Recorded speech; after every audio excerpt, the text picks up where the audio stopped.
Hello दोस्तों, आज हम लोग पढ़ने वाले हैं एक टॉपिक जिसका नाम है सूडो फोर्स। तो देखते हैं सूडो फोर्स कब लगाया जाता है, कहाँ लगाया जाता है और सूडो फोर्स का काम क्या है। क्या ये हमारे प्रॉब्लम को और आसान करता है या क्या होता है, देखते हैं इस चैप्टर में, इस वाले आज के लेक्चर में। तो सबसे पहले हम लोग टॉपिक लिख लिए हैं सूडो फोर्स। अब इसके बाद जो दूसरा आया है वो मैंने लिखा है फ्रेम्स। तो ये फ्रेम्स है क्या, तो हम लोग पढ़ते हैं रेफरेंस फ्रेम। ठीक है, अब इस रेफरेंस फ्रेम को हम ऑब्जर्वर भी बोल सकते हैं। ऑब्जर्वर कौन, जो किसी मोशन को देख रहा होता है। तो यहां पर ऑब्जर्वर जो है वो दो टाइप का हो सकता है। तो उनका नाम है inertial frame, non inertial frame. ये दो टाइप के रेफरेंस फ्रेम होते हैं। तो देखते हैं इनर्शियल फ्रेम कौन होते हैं। तो ऐसे ऑब्जर्वर जिनका एक्सेलरेशन जीरो हो। ठीक है, इसका मतलब वो एक्सेलरेट नहीं कर रहे हैं। दूसरा नॉन इनर्शियल फ्रेम, इसका मतलब होता है ऐसे ऑब्जर्वर जो एक्सेलरेट कर रहे हो। अब एक्सेलरेशन यहाँ पे ध्यान देना है कि एक्सेलरेशन लीनियर भी हो सकता है, और जब हम सर्कुलर मोशन कर रहे होते हैं तो वहां पे सेंट्रीफ्यूगल भी आता है, सेंट्रीपिटल एक्सेलरेशन भी आता है। तो यही भी ध्यान रखना है कि अगर कोई सर्कुलर मोशन कर रहा है तो वो भी एक एक्सेलरेटेड मोशन है, वो भी क्या कहलाएगा, एक नॉन इनर्शियल फ्रेम कहलाएगा। अब यहाँ पे देखते हैं अगर एक्सेलरेशन जीरो है तो ऑब्जेक्ट क्या क्या कर सकता है। तो ऑब्जर्वर या तो रेस्ट पे होगा और कांस्टेंट वेलोसिटी से चल रहा होगा। बस यहीं पर यहाँ पर बहुत लोग कंफ्यूज होते हैं कि एक्सेलरेशन जीरो तो बोल दिए, लेकिन जहां भी ऑब्जर्वर अगर कांस्टेंट वेलोसिटी से जा रहा हो तो उन्हें मान लेते हैं नॉन इनर्शियल। लेकिन ऐसा नहीं है, एक्सेलरेशन जीरो होने का मतलब है कि वो कांस्टेंट वेलोसिटी से भी मूव कर सकता है।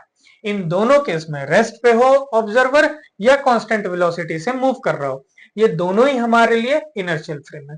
और यहां पर क्या होगा, अगर acceleration not equal to zero है मतलब यहां पे वेलोसिटी क्या होगा, वेरिएबल, वेरिएबल वेलोसिटी। क्योंकि वेलोसिटी एक वेक्टर क्वांटिटी है तो या तो उसका मैग्नीट्यूड चेंज हो रहा होगा या तो उसका डायरेक्शन चेंज हो रहा होगा। दोनों ही केस में ये क्या कहलाएगा, नॉन इनर्शियल फ्रेम। अब ये फ्रेम इंपॉर्टेंट क्यों है, क्यों हम लोग इस बारे में पढ़ रहे हैं सूडो फोर्स के अंदर। तो देखते हैं, हम लोग पढ़े हैं न्यूटन लॉज में तीन लॉ। पहला लॉ, लॉ ऑफ इनर्शिया। दूसरा लॉ, मैग्नीट्यूड ऑफ फोर्स, जो बताता है rate of change of momentum. और तीसरा नेचर बताता है कि every force has equal and opposite reaction. ठीक है, तो ये तीनों लॉज वैलिड हैं इनर्शियल फ्रेम में। ऑल न्यूटन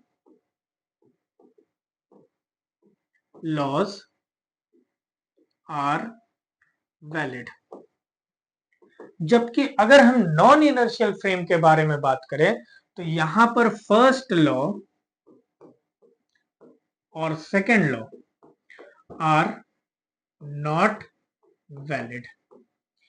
बस यहीं पर सारा प्रॉब्लम शुरू हो जाता है कि अगर ऑब्जर्वर एक्सेलरेट कर रहा होता है तो वहां पे हम लोग न्यूटन का फर्स्ट लॉ और सेकेंड लॉ नहीं लगा सकते, इसलिए यहां पर हमें एक प्रॉब्लम होता है। अब इसी चीज को क्या प्रॉब्लम फेस करते हैं हम लोग, अगर हम लोग नॉन इनर्शियल फ्रेम में सेकेंड लॉ लगाएं, और यही सेकेंड लॉ सही कैसे हो जाता है एक इनर्शियल फ्रेम में, मतलब एक ऐसा ऑब्जर्वर जो कि रेस्ट पे है। ये दोनों सीन हम लोग देखते हैं अभी नेक्स्ट स्लाइड में। तो यहाँ पर एक डायग्राम मैंने बना के रखा है जिसमें एक काट है, एक ऑब्जर्वर है और एक ऑब्जर्वर है बी। ध्यान से देखें तो ए इस कार्ट के साथ मूव करेगा एक्सेलरेशन ए के साथ। तो यहाँ पे हम बोल सकते हैं ये जो ए है, ये ऑब्जर्वर, ये क्या है, नॉन इनर्शियल, और ये बी क्या है, इनर्शियल। अब हम लोग एक छोटा सा टेबल बना के इस चीज को समझते हैं। मान लेते हैं हम लोग आस्क ए, अगर हमने ए से पूछा है कि बताओ इस ब्लॉक का एक्सेलरेशन कितना है, एक्सेलरेशन इस ब्लॉक का, जाहिर सा बात है कि ए और ब्लॉक एम सेम कार्ट में है। जैसे हम लोग बस में बैठे होते हैं तो हमारे सामने में जो पर्सन बैठा हुआ है वो हमारे रिस्पेक्ट में रेस्ट पे होता है। तो यहाँ पे ये ब्लॉक ए के रिस्पेक्ट में क्या है, रेस्ट पे है। तो यहां पर ए बोलेगा कि उस ब्लॉक का एक्सेलरेशन है 0, और यहीं पर अगर हम ए से बोल दें कि सेकेंड लॉ अप्लाई कर लो, तो वो क्या लगाएगा सेकेंड लॉ? वो बोलेगा कि टेंशन टी जो है वो एक्सेलरेट करा रहा है एम को, तो ये बोल दिया टी बराबर एम। अब ए तो लिखना है, लेकिन एक्सेलरेशन ए वाले ऑब्जर्वर के रिस्पेक्ट में क्या है? तो 0 है, तो वो क्या बोल दिया टी बराबर एम इंटू 0। तो यहां पर ए के अकॉर्डिंग टेंशन क्या हो गया? 0। यहीं पर आस्क बी, अगर हम लोग बी से पूछते हैं तो बी ग्राउंड पे है और बी को ऐसा दिख रहा है कि ये काट चल रहा है एक्सेलरेशन ए से, तो ब्लॉक भी मूव कर रहा है एक्सेलरेशन ए से, इसलिए ब्लॉक का एक्सेलरेशन है ए, और वो लगाएगा सेकेंड लॉ टी बराबर एम इंटू ए। अब इस दोनों सिनेरियो में हम लोग देखें तो बी का जो इक्वेशन है वो बिल्कुल करेक्ट आ रहा है, लेकिन ए का एक्सेलरेशन करेक्ट नहीं है, इसलिए सेकेंड लॉ सही नहीं लग पा रहा है। यहाँ पे बेसिक डिफरेंस है क्या कि यहाँ पर ए जो है वो नॉन इनर्शियल फ्रेम है और बी एक इनर्शियल फ्रेम है। इनर्शियल फ्रेम में हमेशा first law, second law, third law valid है और सही हो जाता है, लेकिन नॉन इनर्शियल में हमने देख लिया सेकेंड लॉ लगा के कि ये सही नहीं आया। अब इस चीज को करेक्ट कैसे करें, इसके लिए हम लोग एक एडिशनल फोर्स पढ़ते हैं जिसका नाम है सूडो फोर्स। अब हम लोग पढ़ेंगे एक एडिशनल फोर्स जिसका नाम है सूडो। सूडो वर्ड का मतलब होता है जो कि रियल ना हो, ठीक है, ये कोई एक रियल फोर्स नहीं है, ये इमेजिनरी फोर्स है। तो यहाँ पे सूडो फोर्स हम लोग लगाते कहाँ हैं, कब लगाते हैं, क्यों लगाते हैं, ये हम लोग समझेंगे। तो यहाँ पर ए नॉन इनर्शियल फ्रेम है, नॉन इनर्शियल फ्रेम में अगर हम लोग को सेकेंड लॉ लगाना है तो पहले हम लोग को वहां सूडो फोर्स लगाना पड़ेगा, ठीक है। अब देखते हैं ये सूडो फोर्स कितना लगता है। तो अगर हम इस सूडो फोर्स का मैग्नीट्यूड का बात करें तो मैग्नीट्यूड होता है mass of object into acceleration of observer, acceleration of observer बोले या फ्रेम बोले एक ही बात है, तो हम लोग लिख दिए यहां पे फ्रेम। नेक्स्ट बात होता है कि डायरेक्शन क्या होगा, तो यहां पे आएगा direction opposite to acceleration of frame, ठीक है। सूडो फोर्स क्या है? एक इमेजिनरी फोर्स है जिसका मैग्नीट्यूड क्या होता है? Mass of object into acceleration of frame, और डायरेक्शन किधर लगाते हैं हम? ऑब्जेक्ट पे ही लगाना है सूडो फोर्स, लेकिन उसका डायरेक्शन किधर होगा? Opposite to acceleration of observer. अब ये जान करके अब हम लोग देखते हैं क्या सूडो फोर्स लगाने पे यहां पर जो गलत आया ए के रिस्पेक्ट में क्या वो सही आएगा? देखते हैं। सेम सिनेरियो सोचते हैं, वही हम लोगों ने लिया है काट, ये रहा मास एम, ब्लॉक एम, जिसपे लग रहा था टेंशन टी, और इस वक्त हम यहाँ पे बना देते हैं ऑब्जर्वर ए, ठीक है। ऑब्जर्वर ए के रिस्पेक्ट में सेकेंड लॉ करेक्ट नहीं आ रहा था। अब देखते हैं, हम लोग सीखे हैं ए क्या है? नॉन इनर्शियल, इसलिए यहाँ पे हम लोग को सूडो फोर्स लगाना पड़ेगा अगर सेकेंड लॉ लगाना है तो हम लोगों ने क्या सीखा है कि डायरेक्शन अपोजिट हो किसके? Acceleration of frame. बी क्या, ए क्या है? फ्रेम है, ये किधर जा रहा है? राइट में, तो सूडो कहां लगेगा? लेफ्ट में। हम लोग ऐसे लिख देते हैं सूडो, ताकि हमें समझ में आए कि हम लोग क्या लगाने वाले हैं। सूडो कितना लगाते हैं? तो मास ऑफ ऑब्जेक्ट एम और एक्सेलरेशन ऑफ ऑब्जर्वर, तो ऑब्जर्वर का एक्सेलरेशन कितना है? ए। अब हमने सूडो फोर्स लगा लिया, अब वापस से ए के रिस्पेक्ट में हम लोग लगाते हैं सेकेंड लॉ। अब ए के वापस में हम लोग लगा रहे हैं T, net force T minus क्या होगा? M A is equal to क्या आ जाएगा? मास इंटू एक्सेलरेशन, तो ये बोलेगा मास, और ए क्या बोल रहा था हमेशा मास के एक्सेलरेशन के बारे में कि वो एक्सेलरेशन क्या है, 0। ठीक है, हमने ए का बात सुन लिया। अब देखते हैं क्या ये एम ए उधर चला जाएगा, आ गया टी बराबर M A. Inertial non inertial दोनों फ्रेम में टी क्या आ गया, एम ए। फोर्स तो डिपेंड नहीं करता फ्रेम पे, force is independent of frame. तो फोर्स आना तो सेम चाहिए, चाहे हम उसको इनर्शियल फ्रेम से सॉल्व करें या नॉन इनर्शियल से सॉल्व करें। यहां पे हम लोगों ने दोनों फ्रेम से सॉल्व किया है, इनर्शियल से भी किया है, नॉन इनर्शियल से भी किया है। पहले जब हमने बिना सूडो फोर्स का सॉल्व करना चाहा तो ए के रिस्पेक्ट में ये गलत आ गया, और बी क्योंकि इनर्शियल फ्रेम है इसलिए हमें कोई प्रॉब्लम नहीं हुआ। ठीक है, तो सूडो फोर्स करता क्या है, नॉन इनर्शियल फ्रेम में सेकेंड लॉ लगाने को वैलिडेट करता है। अब हम लोग इस कॉन्सेप्ट पे बेस्ड कुछ क्वेश्चन सॉल्व करते हैं, बढ़ते हैं आगे। यहां देखते हैं, find the value of acceleration for which block of mass, ये रहा m, will remain at rest over the ways. यहां पर अगर ये रेस्ट पे रहेगा वेज तो ये धीरे धीरे नीचे चला जाएगा। अगर हम इस वेज को ऐसे एक्सलरेट कर देते तो ये ब्लॉक एम रेस्ट पे रह सकता है। वापस से इसको हम लोग दो अलग अलग फ्रेम में बना रहे हैं। यहां पर ए जो है वो ग्राउंड पे है इसलिए वो क्या है, इनर्शियल, और बी इस वेज पे ही बैठा हुआ है इसलिए बी हो गया है नॉन इनर्शियल। यहां पर हम लोग सूडो का इस्तेमाल नहीं करेंगे, यहां पर हम लोग सूडो लगाने वाले हैं और देखते हैं क्या ये आंसर सही आता है या सेम आता है कि नहीं। तो यहां पर हम लोग अगर कंपोनेंट रिजॉल्व करना चाहें तो देखते हैं नॉर्मल का दो कंपोनेंट आने वाला है। एक कंपोनेंट इधर आएगा, ये रहा mg का component n mg sine theta, और नॉर्मल का एक कंपोनेंट इधर आएगा और एक कंपोनेंट इधर आएगा, ये थीटा तो ये थीटा 90 माइनस थीटा, और ये क्या आ गया, थीटा।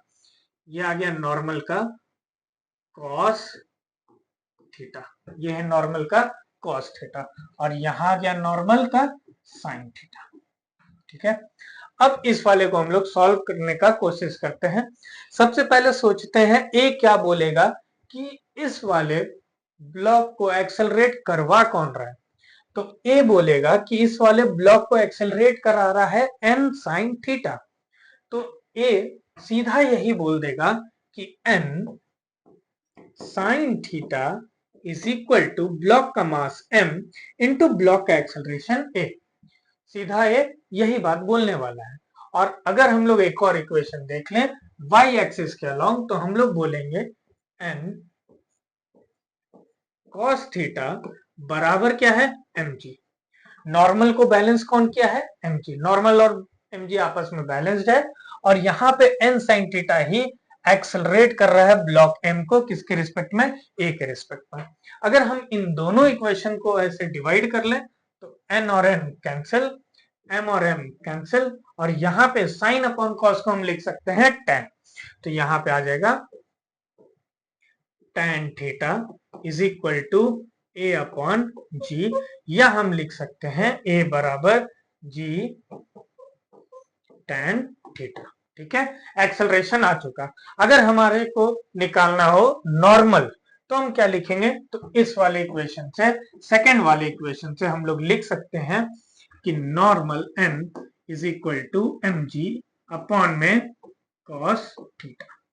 ठीक है, ये रहा नॉर्मल फोर्स और ये रहा एक्सेलरेशन, और इस वाले पार्ट को हमने सॉल्व किया है इनर्शियल फ्रेम ऑफ रेफरेंस में।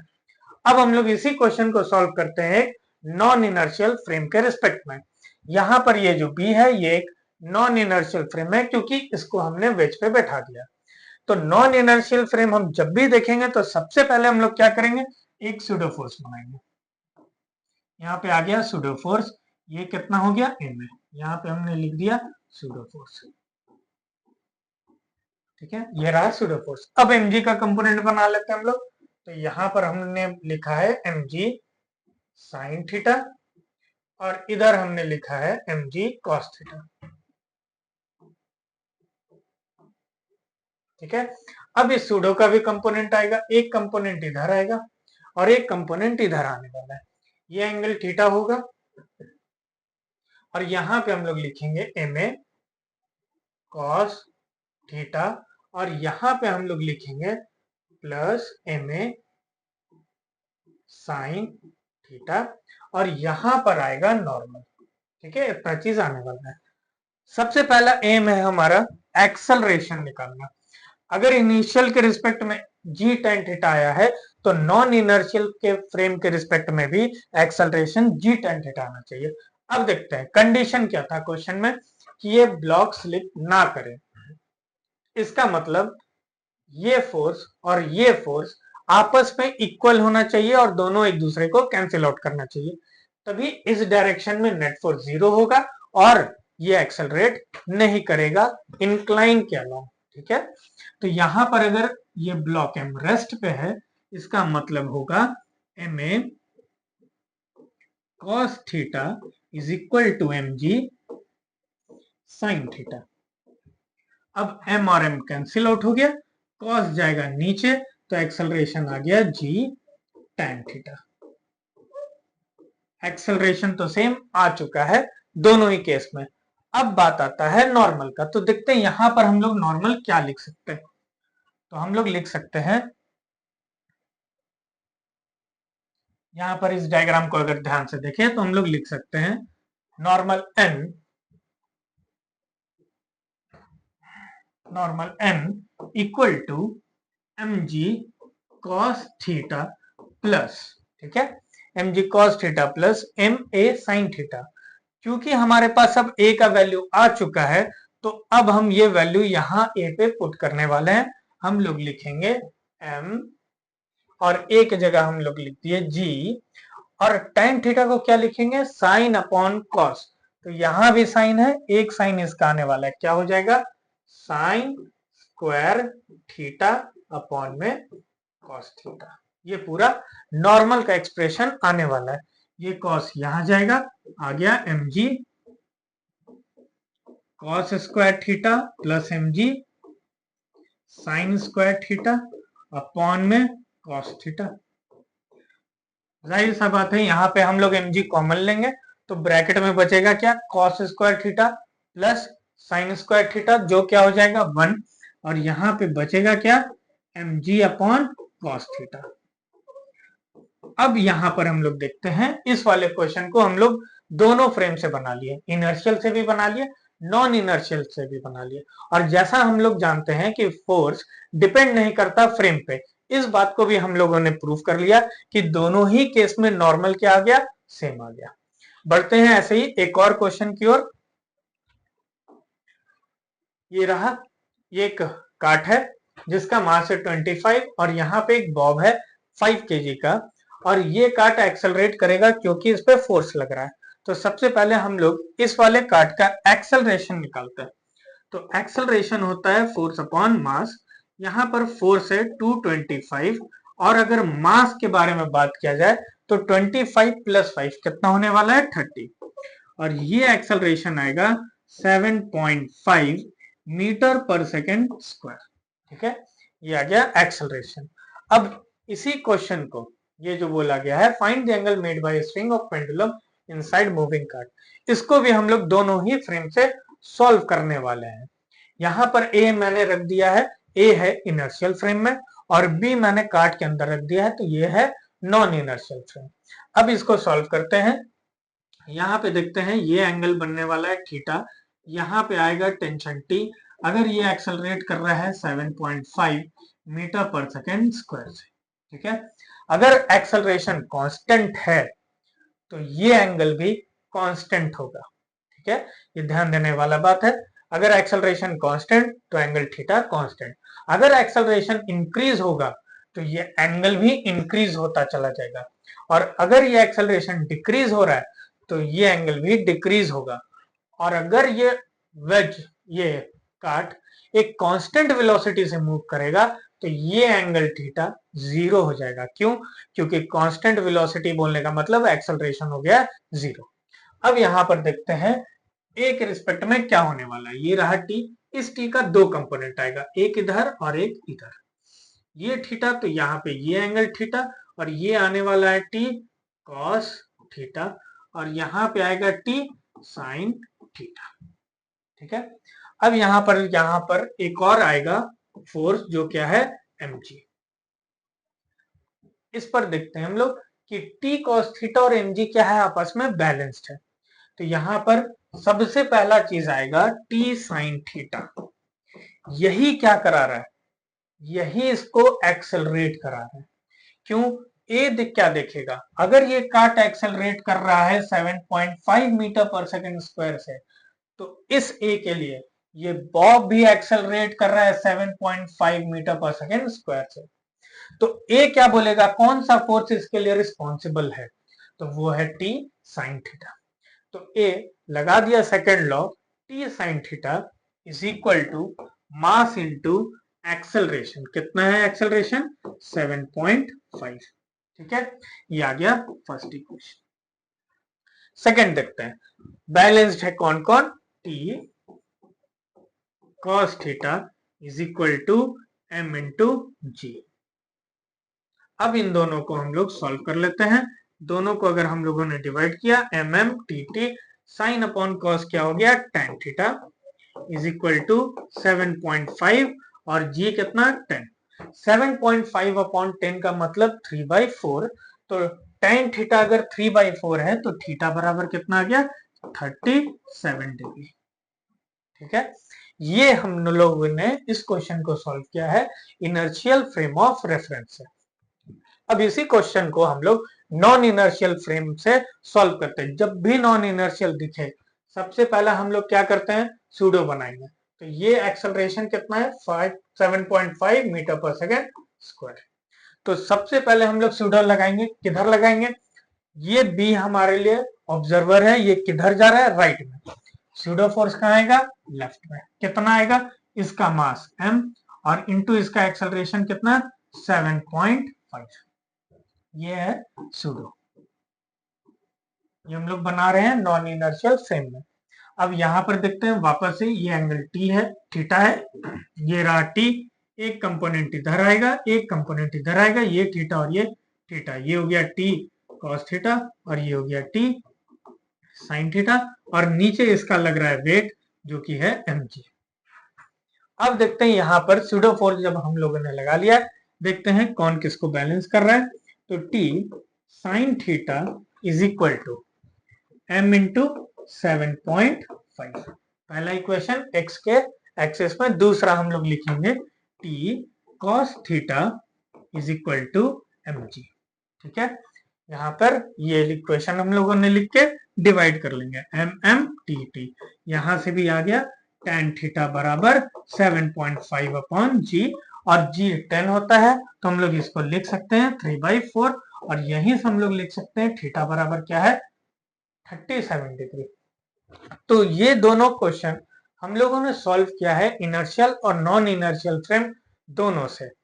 मैंने जानबूझ के दोनों से दिखा दिया कि जो क्वेश्चन सॉल्व हो सकते हैं वो दोनों से ही होते हैं, इनर्शियल से भी हो सकते हैं, नॉन इनर्शियल से भी सॉल्व हो सकते हैं सूडो फोर्स को यूज करके। फर्क ये है कि कुछ क्वेश्चन ऐसे होते हैं जहां पर सूडो फोर्स हमें हेल्प कर देता है, थोड़ा सा एडवांटेज हम लोग को मिल जाता है क्वेश्चन को अंडरस्टैंड करने में, और हमें थोड़ा आसान लगता है, इजिली सॉल्व हो जाता है। यही है, बाकी क्वेश्चन दोनों ही फ्रेम में सॉल्व हो सकता है। अभी के लिए थैंक यू।